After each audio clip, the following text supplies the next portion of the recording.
Hi, Ben here with Amtex Equipment.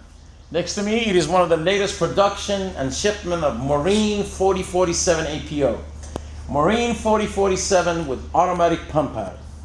This design was created about a year ago, right after the creation, 2 or 3 years after the creation of the Dragon, which truly took the world by surprise. The reason about creating the same type of design as far as performance as the Dragon was to kind of comply and answer a lot of requests out there that are looking for much simpler type of design as far as the services and what have you. So that's why the Marine was created. Now, due to the fact that this machine came out to be one of the most popular dual fuel design we do, we kind of go through a lot of update and of course making the machine more durable and more friendly as far as her production of heat, suction, pressure, and what have you.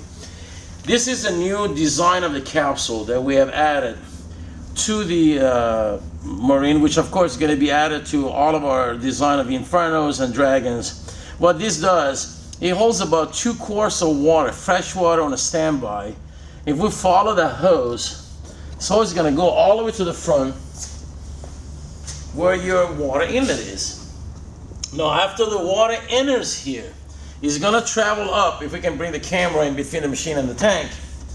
It's going to go through 2 sensors that are very easy to access.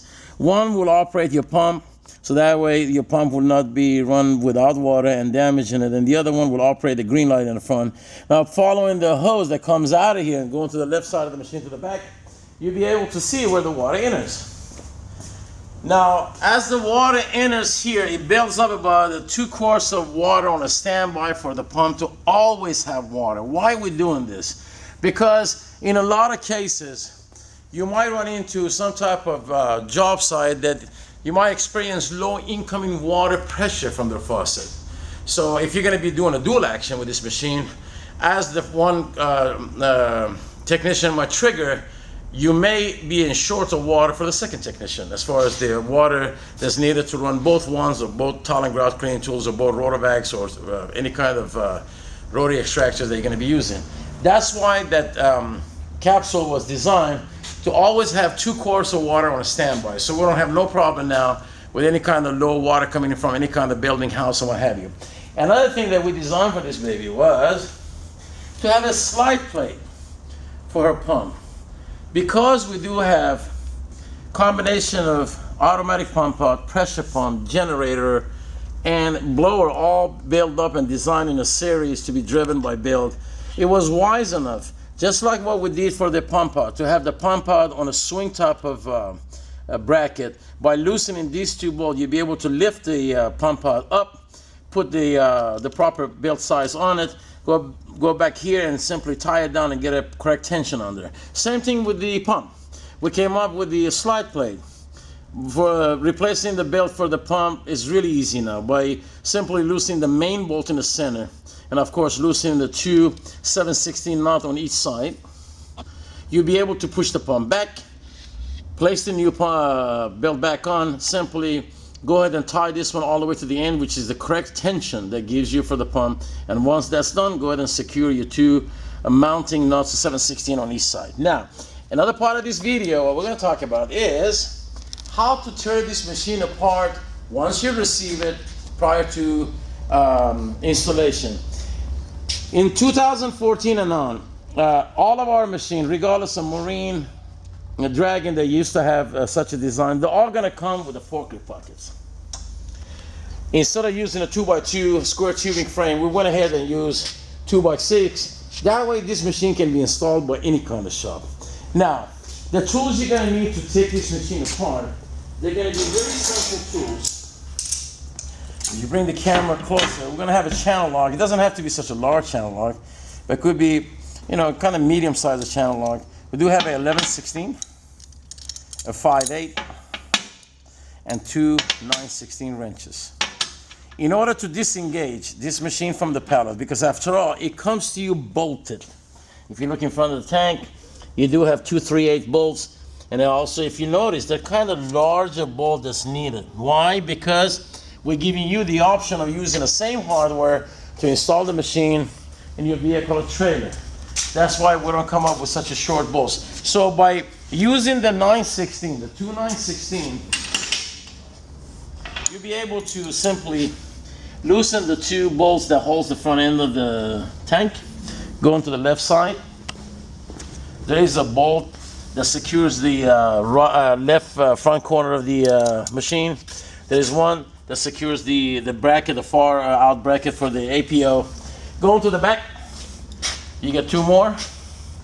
And of course, it's your diesel container and the back of the tank. They all will come loose with two 9/16 wrenches. So we're done with this. Another area that you need to loosen and disengage by using a 5/8 and 11/16 is to take this dripper hose off. By using a 5/8 securing the main nipple and using an 11/16, you'll be able to simply loosen it, remove this hose, of course, disconnecting the wiring that comes along with it.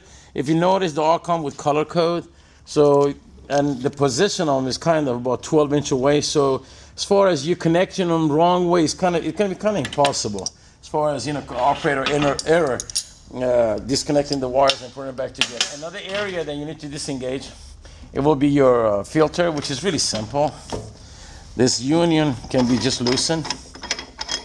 By having the hose kind of level, you should be able to have this ring, you know, kind of loosen up or, you know, tied up much easier rather than you start wrestling with it. So once we disconnect the top of the tank, disconnect the dripper hose, and of course our wiring. Now the last part that we're gonna disconnect is where the channel lock is gonna be needed. If we come to the left side of the machine where the APO is, you're gonna see the inlet of the APO, which is equipped and it's been designed with a union. By simply loosening the union,